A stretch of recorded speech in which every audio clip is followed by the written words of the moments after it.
सो guides part 45 में हमने hyperlink देख लिया। पार्ट 46 में आते हैं और यहाँ पे टेक्स्ट ग्रुप और सिंबल ग्रुप्स हम देख लेते हैं। ये इसमें से जो ऑप्शन है टेक्स्ट और इंसर्ट टैब के, ये जो ऑप्शन है टेक्स्ट और सिंबल ग्रुप्स के, ये वैसे तो छोटे हैं लेकिन हेडर एंड फुटर यहाँ पे काम की चीज़ है और बहुत काम की चीज़ है। मैं आपको बताऊंगा उसका यूज़ अभी देखने वाले हैं। वैसे मैंने इसके लिए कोई डेटा नहीं लिया है, तो सबसे पहले मैंने डेटा इसलिए नहीं लिया क्योंकि मैं टेक्स्ट बॉक्स यहाँ पे डायरेक्टली ऐड करना चाहता हूँ। डेटा को कोई जरूरत नहीं है। मैं आपको पहले टेक्स्ट बॉक्स दिखाता हूँ। टेक्स्ट बॉक्स यानी कि आप कहीं पे भी एक्स्ट्रा एडिशनल टेक्स्ट ऐड कर सकते हो और ऐसा आप लिख सकते हैं जो कि आपको सेल में लिखने की जरूरत नहीं है। इस टेक्स्ट बॉक्स का यूज अलग अलग तरीके से करेंगे। यहाँ पे मैंने इस टेक्स्ट बॉक्स को लिख दिया कि प्लीज चेक डेटा। इस तरह से मैं एडिशनल डेटा लिखना चाहता हूँ। ये सेल्स के अंदर नहीं लिखा मैंने, प्लीज चेक डेटा। इसको आप फॉर्मेट भी कर सकते हैं, जो चाहिए वो फॉर्मेटिंग, कलर वगैरह। वैसे ये जैसे कि एक रेक्टेंगल बॉक्स हम ऐड करते हैं वैसे ये टेक्स्ट बॉक्स है। सारी कुछ फॉर्मेटिंग्स वगैरह आप यहाँ पे देख सकते हैं। दूसरी ऐसी चीज़ है कि इस टेक्स्ट बॉक्स की मदद से, मतलब आप सपोज यहाँ पे आपका कुछ डेटा है इंपॉर्टेंट, जैसे कि यहाँ पे कुछ वैल्यूज है, जैसे यहाँ पे 45 20 और इन दोनों का मल्टीप्लिकेशन है, जैसे ये वाला राइट 900। मैंने ये लिखा डेज और ये लिखा वेजेस, ऐसा है आपके पास, ये टोटल है। सो ये जो 900 टोटल है वो आपको बड़े साइज में डिस्प्ले होनी चाहिए। तो ये जो प्लीज चेक डेटा है ना, इसको डिलीट कीजिए। इसको डिलीट करने के बाद आपको क्या करना है, इस बॉक्स पे क्लिक रखना है। देखिए ध्यान से, बॉक्स पे, बॉर्डर पे क्लिक करना है बॉक्स के। ये इंटरेस्टिंग चीज यहाँ पे सीख लो टेक्स्ट बॉक्स का। यहाँ पे क्या करना है, बॉक्स पे क्लिक करने के बाद is equal to sign formula bar में देना है आपको। फॉर्मूला बार में इज इक्वल टू साइन देने के बाद इस सेल पे क्लिक करना है। देखिए 900 सेल पे आपने क्लिक कर दिया, एंटर कीजिए। 900 वैल्यू यहाँ पे आ गई। अब मैं इस 900 को जरा फॉर्मेट कर देता हूँ, सेंटर कर देता हूँ, होम टैब से दिखाई दे रहा है, होम टैब में बोल्ड कर देता हूँ और साइज जरा बड़ी कर देता हूँ 900 को। तो इस तरह से इस वैल्यू को आप यहाँ पे डिस्प्ले कर सकते हैं राइट। इस तरह से आप वैल्यू कहीं पे, यहाँ पे अगर वैल्यू बदलेंगे तो ऑटोमेटिकली वो वैल्यू वहाँ पे बदलते हुए नजर आएगी आपको। Are you getting? तो आपको ये वैल्यू जहाँ पे भी डिस्प्ले करनी है आप डिस्प्ले कर सकते हैं। बड़े व्यू के लिए आपकी कोई टोटल अमाउंट होगी, कोई नेट प्रॉफिट रहेगा, कुछ भी रहेगा, वो आपको आपकी शीट में ऐसा अलग से डिस्प्ले करना है, वो भी आप डिस्प्ले कर सकते हैं। Even you can show on chart also. मतलब क्या, मैं आपको दिखाता हूँ। चलिए मैं इस चार्ट पे आ जाता हूँ। आपको क्या करना है, यहाँ पे एक मैक्सिमम जो सेल है राइट, वो हम निकाल लेते हैं। यहाँ पे is equal to maximum cell, max cell इसमें से मैक्स सेल हम निकाल लेते हैं। मैंने मैक्स सेल निकाला 98 का, 98 मैक्स सेल है। अब 98 मैक्स सेल के बाद यहाँ पे आपको पता चला कि ये मैक्स सेल की वैल्यू जो है 98 है। अब मैं क्या करूंगा, यहाँ पे ये वैल्यू इधर डिस्प्ले करनी है मुझे मैक्स सेल की। सो इंसर्ट में जाओ, शेप्स में जाकर यहाँ पे शेप्स ड्रॉ कर लो। आप कोई भी शेप में उसे दिखा सकते हैं, जरूरी नहीं कि आप इसमें दिखाओ। सर्कल में दिखाना चाहते हैं आप, सर्कल में दिखाओ। सर्कल, यहाँ पे मैंने सर्कल ड्रॉ किया। इधर इज इक्वल टू देना है, फॉर्मूला बार पे आप क्लिक करोगे, देखिए ध्यान से, formula bar is equal to, यहाँ पे 98 पे क्लिक करोगे, एंटर।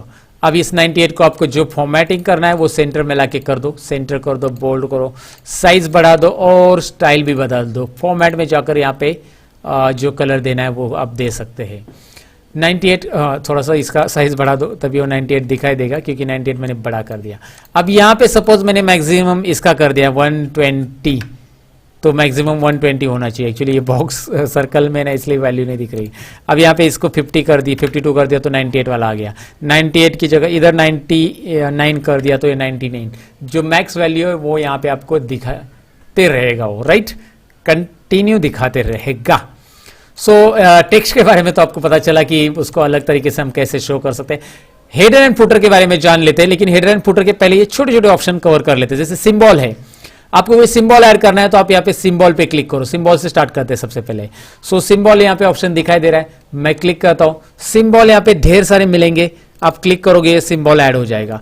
आप यहाँ पे क्लिक करके सिंबल में देखिए, यहाँ पे क्लिक करके बहुत सारे और सिंबल ले सकते हैं। वेबडिंग्स और विंगडिंग्स में बहुत सारे सिंबल मिलते हैं। सिंबल लीजिए, यहाँ पे क्लिक कीजिए, इंसर्ट कीजिए, सिंबल लीजिए, क्लिक कीजिए, इंसर्ट कीजिए। बहुत सारे सिंबल आपको यहाँ पे मिल जाते हैं राइट। तो आपको कुछ चीजें दिखानी है सिंबॉलिक वे से, तो आप यहाँ से इस सिंबल की मदद से दिखा सकते हैं। आपके सेल में वो सिंबल आप इंसर्ट कर सकते हैं। इन सिंबल्स को आप फॉन्ट वगैरह सब कुछ वैसे ही कर सकते हैं जैसे आप टेक्स्ट के लिए करते हैं, वैसे ही है राइट। सिंबल एकदम इजी है। वैसे आप कोई क्वेश्चन पेपर बना रहे हो, वैसे तो इसका इक्वेशन का यूज वर्ड में होता है, तो यहाँ पे इक्वेशंस वगैरह ऐड कर सकते हैं आप। पाइथागोरस का भी है, एरिया ऑफ सर्कल भी है, ये रहा नीचे पाइथागोरस मिलेगा आपको। a2 square plus b2 square is equal to c2 square, Pythagorean theorem right. So ये भी एक पाइथागोरन थ्योरम है, पाइथागोरस का थ्योरम। तो बायनॉमियल थ्योरम भी है, एक्सपांशन भी है, बहुत सारे sine theta, cos theta, theta theta theta, वो तो आपको याद ही रहेगा, स्कूल में आपने पढ़ा होगा। ये आप क्लिक करोगे, ये यहाँ पे आ जाता है फॉर्मूला। आपको बस ये क्वेश्चन पेपर वगैरह के लिए यूज होता है, इसमें कैलकुलेशन नहीं करना है। यहाँ पे कैलकुलेशन के लिए आपको फॉर्मूला खुद को देने पड़ेंगे, उससे कैलकुलेशन नहीं होगा, वो बस इक्वेशन से, राइट। यहाँ पे कुछ रेडीमेड टेक्स्ट मिलेगा आपको, जो कि फॉर्मेटिंग के साथ मिलेगा, जिसके एक्सेल में बहुत कम इस्तेमाल होता है, लेकिन आप कर सकते हैं। रेडीमेड टेक्स्ट, यहाँ से जाकर रेडीमेड फॉर्मेट वाला टेक्स्ट ले लो अलग सा। आप टेक्स्ट बॉक्स में टाइप करके ये सारी फॉर्मेटिंग्स आप दे सकते हैं, उसके लिए भी फॉन्ट टैब, फॉर्मेट टैब आ रहा है। इंसर्ट में ये जो है सिग्नेचर लाइन आता है, यहाँ पे माइक्रोसॉफ्ट ऑफिस सिग्नेचर लाइन आप यहाँ पे ऐड कर सकते हैं। जैसे कि आपने यहाँ पे लिखा किसकी सिग्नेचर है, मिस्टर अनिल की सिग्नेचर है, सपोज यहाँ पे मैंने नाम लिख दिया मिस्टर अनिल। मिस्टर अनिल के बाद यहाँ पे वो कौन है, मैनेजर है, और नीचे क्या है, ईमेल एड्रेस वगैरह टाइप करो, ओके करो, एक सिग्नेचर लाइन आ जाता है, जो कि आपको ऐड करने की जरूरत नहीं। जैसे आपने देखा होगा ना, बहुत सारे फॉर्म में रहता है कि यहाँ पे आपको सिग्नेचर करनी है, या फिर डायरेक्टर को वहाँ पे सिग्नेचर करनी है, तो ऐसा एक सिग्नेचर लाइन आप ऐड कर सकते हैं। रेडीमेड सिग्नेचर लाइन आपको मिलता है उसके नाम के साथ, उसमें सिग्नेचर करने के लिए प्रिंट आउट करने के बाद वहाँ पे वो सिग्नेचर करना है, उससे पता चलता है। और लास्ट ऑप्शन यहाँ पे छोटा सा है, ऑब्जेक्ट। ये लास्ट ऑप्शन नहीं, हेडर एंड फुटर बाकी है। ऑब्जेक्ट पहले देख लेते हैं। ऑब्जेक्ट पे मैं क्लिक करूंगा तो यहाँ पे ढेर सारे ऑप्शन मिलते हैं, जिसमें उसने बोला है कि आप यहाँ पे इमेज भी क्रिएट कर सकते हैं, यानी बिटमैप इमेज पे आप क्लिक कीजिए, ओके कीजिए। यहाँ पे आप पेंट कर सकते हैं, जी हाँ दोस्तों, यहाँ पे आप पेंट कर सकते हैं, जो भी आप पेंट करना है यहाँ पे पेंट कीजिए। मेरी पेंटिंग इतनी अच्छी नहीं है, बचपन में जब मुझे कुछ पेंट करने के लिए कहा जाता था, या एक पेंट का सब्जेक्ट रहता था ना अलग सा, तो उस सब्जेक्ट में हम चित्रकला बोलते थे। उस सब्जेक्ट में क्या होता था, मैं एक पहाड़ ड्रॉ करता था, और पहाड़ और एक पेड़ ड्रॉ करता था, और उसी के मुझे मार्क्स मिलते थे। और फिर एक नदी भी ड्रॉ करता था, क्योंकि पहाड़ पेड़ नदी को कोई गलत नहीं बोल सकता, तो वो कैसे भी पहाड़ ड्रॉ करो, सब पहाड़ सब जगह पे पहाड़ अलग अलग रहते हैं, तो इसलिए उसके मार्क्स मुझे मिल जाते थे। लेकिन आप यहाँ पे कुछ भी ड्रॉ कर सकते हैं, फील कर सकते हैं, एंड क्लोज कीजिए, वो एक्सेल में ड्राइंग दिखाई देगी। सो कुछ चीज़ें हैं जो कि एक्सेल में प्रेजेंटेशन के लिए आप इसका इस्तेमाल कर सकते हैं, जो कि इंसर्ट ऑब्जेक्ट में यहाँ पे आपको मैंने बताया। इंसर्ट ऑब्जेक्ट आपको अलाउ करता है कि दूसरे डायरेक्टली डॉक्यूमेंट को, माइक्रोसॉफ्ट वर्ड को ओपन करें और यहाँ पे कुछ लिखेंगे, माइक्रोसॉफ्ट वर्ड में कुछ बनाएंगे, वो डायरेक्टली एक्सेल में आ जाएगा, राइट। पेंट में बनाएंगे, वो डायरेक्ट एक्सेल में आ जाएगा। और क्रिएट फ्रॉम फाइल भी ऑप्शन है, आप कोई दूसरी फाइल को यहाँ पे ले सकते हैं। जैसे ब्राउज में क्लिक किया मैंने, और यहाँ पे एक मेरी नोटपैड की फाइल है, सपोज मैं नोटपैड की फाइल इसमें से लेता हूँ, एक्सेल ट्यूटोरियल में से, इसमें से मैंने डेटा ले लिया और ओके कर दिया। अब यहाँ पे एक course.txt फाइल आ जाएगी, डबल क्लिक करूंगा तो ये फाइल यहाँ पे दिखाई देगी।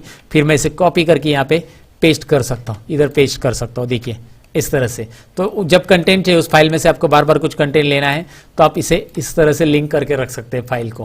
क्लियर, सिंपल है। ये ऑप्शन ऑब्जेक्ट में जाइए, क्रिएट फ्रॉम फाइल, यहाँ पे जाकर उस टेक्स्ट फाइल को क्रिएट करके रख सकते हैं।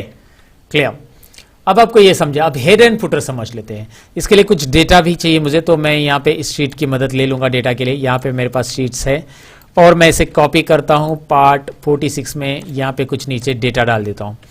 यहाँ पे मैंने बहुत सारा डेटा ऐड कर दिया, बहुत सारा डेटा ऐड करना है मुझे हेड एंड फुटर के लिए, ज़्यादा मैंने ऐड कर दिया। अब मैं क्या करूँगा, कंट्रोल P करूँगा। आपको दिखाई दे रहा है ये डेटा आ रहा है 1 2 3 4 ऐसे कुछ पेजेस पे है। मैं क्या करना चाहता हूं कि जितने भी पेजेस है उन सभी के लिए एक टाइटल देना चाहता हूं। जैसे कि ये मेरा डेटा है, तो मैं सभी पेजेस के हेडर में आना चाहिए लर्न मोर डेटा, राइट, ऐसा आना चाहिए, सतीश डेटा। तो लर्न मोर चैनल डेटा ऐसे ऐड करना है मुझे, तो इंसर्ट में जाऊंगा, हेडर एंड फुटर में जाऊंगा। अगर आपने वर्ड में हेडर एंड फुटर यूज किया रहेगा तो आपको पता ही रहेगा। अब मैं यहाँ पे लिखूंगा लर्न मोर चैनल, बीच में लिखना है, बीच में लिखूँ लर्न मोर चैनल, और मुझे 3 हेडर मिलते हैं, 3 सेक्शन है, एक सेक्शन यहाँ पे, एक मिडल, एक राइट। तो लेफ्ट सेक्शन में मुझे लिखना है सतीश वीडियोस, या फिर सतीश एक्सेल ट्यूटोरियल यहाँ पे लिखना है। सो आपने देखा ही होगा, आपकी बुक में रहता है, देखो जैसे आपने नवनीत पब्लिकेशन का गाइड खरीदा, तो नवनीत पब्लिकेशन के 200 पेजेस है, तो 200 पेजेस पे वही टाइटल आता है नवनीत पब्लिकेशन। तो बार बार नहीं लिखते वो एक ही बार ये हेडर में लिख देंगे। और हेडर के बाद हमें फुटर में जाना है, तो मैं इसमें कर्सर रखूंगा, नीचे स्क्रॉल करूंगा तो फुटर मिल जाएगा मुझे। लेकिन यहाँ पे एक डिजाइन टैब आ ही जाता है, जब हेडर एंड फुटर इंसर्ट करते हैं तो आपको डिजाइन टैब भी मिल जाता है।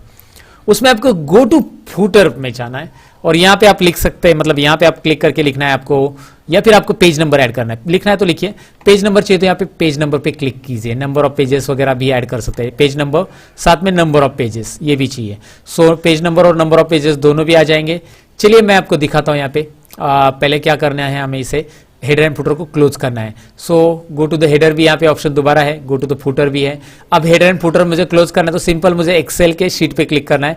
यहाँ पे देखिए नंबर आ रहा है ना, यहाँ पे 14 क्यों आ रहा है, मेरे टोटल 4 पेजेस से 1 ऑफ 4 ऐसा आ रहा है वो एक्चुअली। तो मुझे क्या करना पड़ेगा, 1 ऑफ 4 के लिए बीच में ऑफ लिखना पड़ेगा, 1 ऑफ 4 और स्पेस दे देना पड़ेगा। सो 1 ऑफ 4 दिखाई दे रहे हैं, अभी आपको समझ में आएगा।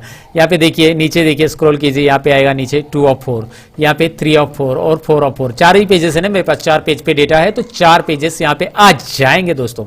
सिंपल है, बहुत ही सिंपल तरीके से आप हेडर एंड फुटर में यहाँ पे डेटा ऐड कर सकते हैं। जैसे आप हेडर एंड फुटर में क्लिक करोगे डिजाइन टैब आएगा, यहाँ पे सारी चीजें आप करके देख सकते हैं एक एक चीजें। हाँ, यहाँ पे इंटरेस्टिंग बात यह है कि हर एक हेडर के लिए अलग आपको पेज, फर्स्ट पेज के लिए अलग रखना है तो डिफरेंट फर्स्ट पेज का हेडर अलग रहेगा और डिफरेंट ऑड इवन पेजेस भी रखना है तो आपको ऑड इवन पेजेस यानी कि 1 नंबर पेज पे अलग टाइटल, 1 नंबर पेज पे ये रहेगा और 2 नंबर पेज पे जाके आप कुछ और टाइटल रख सकते हैं।